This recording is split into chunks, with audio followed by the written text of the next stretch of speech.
नमस्कार, बहुत स्वागत करते हैं हमारे खास बुलेटिन खबर दोपहर में आप सबके साथ मैं हूं ऋतिका पांडे और पूरे देशवासियों को गुरु पूरब की शुभकामनाएं। खबर देख रहे हैं आप बुलेटिन में, जहां बता दें राजस्थान के किसानों के लिए राहत भरी खबर सामने आई। ट्रांसफार्मर चोरी होने की स्थिति में अब उन्हें एफआईआर दर्ज होने का लंबा इंतजार नहीं करना पड़ेगा। साथ ही ऊर्जा मंत्री हीरालाल नागर की पहल पर विद्युत वितरण निगमों ने इस संबंध में नया आदेश जारी किया है। बता दें, अब ट्रांसफार्मर चोरी की सूचना मिलते ही सहायक अभियंता संबंधित थाने को पत्र भेजकर एफआईआर के लिए प्रक्रिया शुरू करेगा, लेकिन उसी दिन बफर स्टॉक से नया ट्रांसफार्मर उपभोक्ता को मुहैया करा दिया जाएगा। एफआईआर की प्रतीक्षा नहीं करनी होगी। साथ ही ऊर्जा मंत्री ने स्पष्ट किया है कि एफआईआर की प्रति मिलने के बाद ही ट्रांसफार्मर आवंटन की जानकारी अधीक्षण अभियंता को भेजी जाएगी। अगर 15 दिनों के भीतर एफआईआर नंबर नहीं मिलता है तो सहायक अभियंता इसकी सूची तैयार अधीक्षण अभियंता को सौंपेगा और वो जिला पुलिस अधीक्षक से समन्वय करेंगे। कोटा से कामेंदु जोशी की रिपोर्ट। मामले से खबर देख रहे हैं, जहां राजस्थान में सरकारी स्कूलों में बच्चों का नामांकन घटने की चिंता बढ़ती जा रही है। कई दूर दराज के गांव में छोटे बच्चों को स्कूल पहुंचाना मुश्किल हो रहा है। ऐसे में शिक्षक खुद घर घर जाकर प्रयास कर रहे हैं। उदयपुर जिले के बावली उपखंड से लगभग 12 किलोमीटर दूर बसे फलीचड़ा गांव के विद्यालय में शिक्षक सुरेश कुमार देशबंधु ने विशेष पहल शुरू की है। जी आपको बता दें, फलीचड़ा गांव के विद्यालय में शिक्षक सुरेश कुमार देशबंधु द्वारा विशेष पहल की गई है। वह नन्हे बालकों के घर जाकर उनके माता पिता से संवाद कर रहे हैं, उन्हें समझा रहे हैं कि शिक्षा कितनी जरूरी है और कैसे उनका बच्चा भी उज्जवल भविष्य बना सकता है। राज्य सरकार की अब शिक्षकों को नामांकन बढ़ाने के लिए अभियान चलाने के निर्देश दे चुकी है। इसी तरह के प्रयास उन गाँव के लिए बड़ी राहत है जहाँ संसाधनों की कमी के कारण शिक्षा पिछड़ती रही है। मावली से मनीष ताधीज की खास रिपोर्ट। खबर देख रहे हैं मावली से बुलेटिन में, जब बता दें मावली क्षेत्र के राजकीय उच्च माध्यमिक विद्यालय महुड़ा समेत डिंगरकिया, मोटी खेड़ी, छोटी खेड़ी और डांग के विद्यालयों में शिक्षण सामग्री वितरित कार्यक्रम आयोजित किया गया है। कार्यक्रम में कक्षा 1 से 12 तक के विद्यार्थियों को अभ्यास पुस्तिकाएं और स्टेशनरी सामग्री दी गई है। यह सहयोग भामाशाह नीरू मनीष असावा द्वारा अपने पिता स्वर्गीय नंद किशोर की स्मृति में किया गया है। उन्होंने इस पुनित कार्य के लिए करीबन 41,000 रुपए की आर्थिक सहायता दी। विद्यालय के प्रधानाचार्य सीमा भट्ट और प्राध्यापक दीपक कुमार मंत्री ने बताया है कि असावा परिवार पूर्व में भी विद्यालयों के लिए स्वेटर, बैग और अन्य सामग्री प्रदान करता रहा है। इस नेक पहल से विद्यालयों में उत्साह का माहौल रहा है। विद्यार्थियों के चेहरों पर मुस्कान और उनके अभिभावकों व विद्यालय स्टाफ द्वारा भामाशाह परिवार के प्रति आभार प्रकट किया गया। मावली से मनीष ताधीज की रिपोर्ट।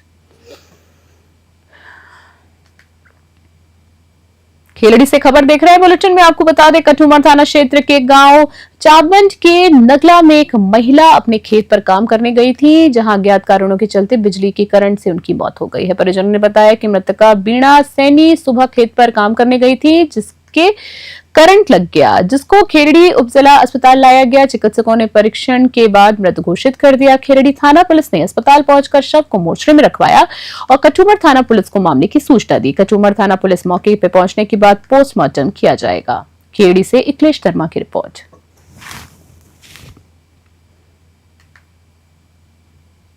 क्रम हुआ है ये एक हमारे परिवार में बीना नाम की एक औरत है, उसके पति का नाम रतन सिंह सैनी है और गांव चावंड के नंगला के रहने वाले हैं हम लोग सभी। सुबह खेती का काम करने गई थी खेत पे और वहां जाकर के अचानक से उसको करंट आ गया और करंट से उसकी मृत्यु हो गई। हम सब परिवारजन जो है हॉस्पिटल में लेके आए हैं। यहाँ हॉस्पिटल लेके आए हैं, यहाँ सरकारी हॉस्पिटल में लेके आए खेड़ली में, तो यहाँ डॉक्टर ने उसको मृत घोषित कर दिया है। अब आगामी आपकी क्या कार्रवाई चल रही है? अभी हम पोस्टमार्टम कराएंगे। अभी तो पोस्टमार्टम होगा, पुलिस को भी सूचना दी गई है। अभी आपका शुभ नाम? मेरा नाम विजेंद्र है सर। खबर देख रहे हैं बानसूर से, जहां आपको बता दें गुरु पूर्णिमा के पावन पर्व पर कोटपुतली बैरोड जिले के बानसूर कस्बे स्थित दयाला वाली मंदिर में सैकड़ों श्रद्धालुओं की उपस्थिति में भव्य समारोह का आयोजन किया गया है। आपको बता दें, दयाला वाली मंदिर में सैकड़ों श्रद्धालु उपस्थित रहे, जहां मंदिर परिसर में भक्ति और श्रद्धा का दिव्य वातावरण रहा है। महाराज पुरुषोत्तम शरण दास जी ने इस अवसर पर गुरु की महिमा पर गहन प्रवचन देते हुए कहा कि गुरु ही वह दीपक है जो अज्ञानता के अंधकार को मिटाकर जीवन में ज्ञान का प्रकाश भरते हैं। समारोह में भजन कीर्तन, हवन और पूजन अर्चन के साथ साथ प्रसाद वितरित की सुंदर व्यवस्था भी की गई है।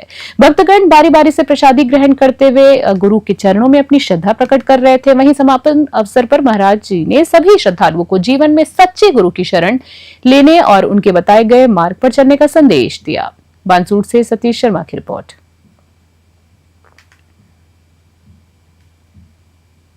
खेलड़ी से खबर देख रहे हैं, जहां आपको बता दें, खेलड़ी कस्बे के जगदम्बा कॉलोनी में बीती रात चोरों ने एक बंद मकान को निशाना बनाते हुए लाखों के जेवरात पर हाथ साफ कर लिया।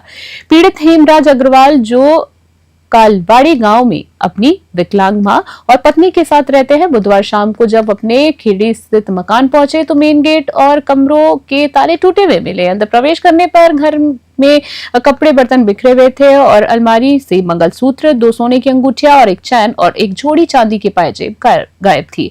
बता दें, हेमराज अग्रवाल ने बताया है कि वो कालवाड़ी में दुकान चलाते हैं, साथ ही खेलड़ी आते जाते भी रहते हैं और समय समय पर घर की देखभाल भी करते रहते हैं। घटना की सूचना खेलड़ी पुलिस को दे दी गई है। फिलहाल अज्ञात चोरों के खिलाफ मामला दर्ज कर जांच शुरू कर दी गई है। खेलड़ी से अखिलेश शर्मा की रिपोर्ट। क्या घटनाक्रम हुआ है आपके साथ? हमारा ताला टूटा हुआ था, ना कोई रहता नहीं है। मिसेज तो भरतपुर है और मम्मी हमारी विकलांग है। हम गांव में, कालवाड़ी गांव में दुकान करते हैं और हम भीतर देखा तो हमारा कीमती सामान गायब है और सारा सामान नुकनी पड़ा हुआ है। उसमें 2 अंगूठी, एक चैन, एक लॉकेट और 2 जोड़ी पंजेब। इस संबंध में आपने पुलिस को सूचना दे दी है? पुलिस को 112 पर कॉल किया था, अभी तक आई नहीं है। खबर देख रहे हैं बांसवाड़ा से, जहां आपको बता दें, डिप्टी सीएम प्रेमचंद बैरवा बुधवार को बांसवाड़ा दौरे पर पहुंचे। उनके साथ उनकी धर्मपत्नी भी मौजूद रहीं।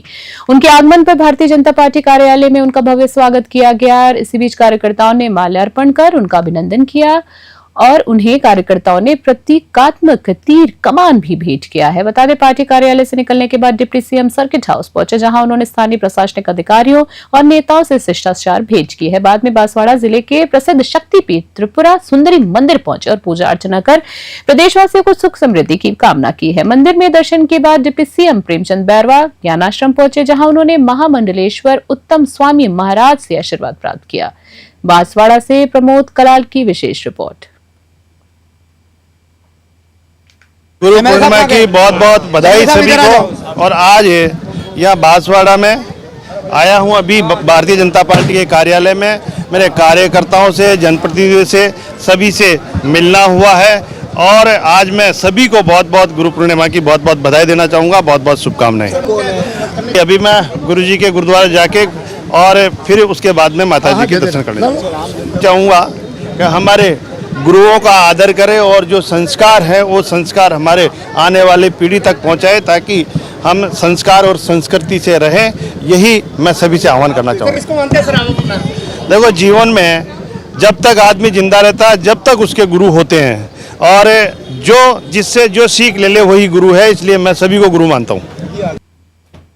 कोटा से खबर देख रहे हैं बुलेटिन में, जहां बता दें, कोटा में बुधवार को रिटायर्ड ऑफिसर एसोसिएशन ने प्लास्टिक हटाओ पर्यावरण बचाओ अभियान की शुरुआत की।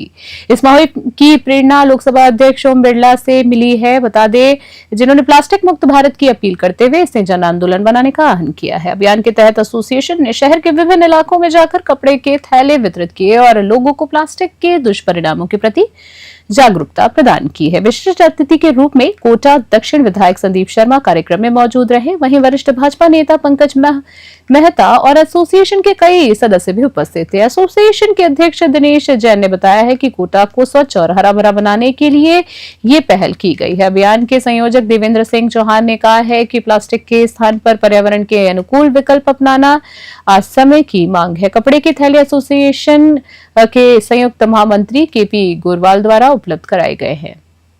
कोटा से कामिंदु जोशी की रिपोर्ट। बीजबाला से खबर देख रहे हैं। बीजबाला उप तहसील क्षेत्र के ग्राम पंचायत 34 LNP में पंडित दीनदयाल उपाध्याय अंत्योदय संबल पखवाड़ा कैंप का आयोजन किया गया है। कैंप में विशेष पहल करते हुए स्थानीय समाज सेवी राजवीर यादव ने ग्राम पंचायत 51 LNP गांव के एक असहाय परिवार को शिविर में लेकर पहुंचे हैं। राजवीर यादव ने कैंप प्रभारी से मुलाकात कर बताया कि ये परिवार न केवल अत्यंत निर्धन है बल्कि शारीरिक रूप से भी असमर्थ है। उन्होंने बताया कि अब तक इस परिवार को न तो चिकित्सक प्रमाण पत्र मिला है और न ही कोई सरकारी योजना का लाभ है। हालत इतनी गंभीर है कि परिवार के सदस्य अपने दैनिक कामकाज तक करने में असक्षम है।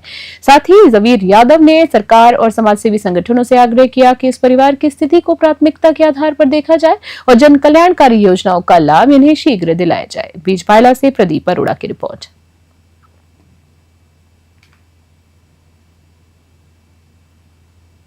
खबर देख रहे हैं डीडवाना से, जहां आपको बता दें डीडवाना उपखंड के खूना थाना क्षेत्र में IT एक्ट के तहत दर्ज एक मामले में पुलिस ने बड़ी कार्रवाई करते हुए एक युवक को गिरफ्तार कर लिया है। नागौर जिले के सुखवासी गांव निवासी जेनाराम पुत्र कानाराम ने नेता प्रतिपक्ष राजेंद्र राठौड़ के एक पुराने वीडियो की एडिटिंग कर उसे भाजपा सरकार का वीडियो बताकर सोशल मीडिया पर अपलोड कर दिया था। असल में ये वीडियो उस समय का था जब राजेंद्र राठौड़ कांग्रेस सरकार के खिलाफ विधानसभा में SI भर्ती और अन्य मुद्दों पर सवाल उठा रहे थे, मगर जेना राम ने उसमें एडिटिंग कर ये दिखाने की कोशिश की कि भाजपा में 2 गुट हैं और ये वीडियो भाजपा शासनकाल का है। थानाधिकारी राजेंद्र सिंह कमांडो के नेतृत्व में जेना राम को हिरासत में ले लिया गया है और पूछताछ में युवक ने अपनी गलती स्वीकार करते हुए माफी मांगी है। डीडवाना से गुलाम नबी आजाद की खास रिपोर्ट। मैंने वीडियो ऐसी कोई उद्देश्य से नहीं डाला जिसको कोई ठेस पहुंचे। मैंने वीडियो फेसबुक से कोई वीडियो आया होता है उसका कॉपीराइट उठा के वीडियो मैंने पेस्ट किया है। मेरी गलती से वीडियो पोस्ट कर दी। अभी के हमारे खास बुलेटिन में इतना ही। देखते रहे और बने रहे न्यूज़ 21। तब तक के लिए नमस्कार।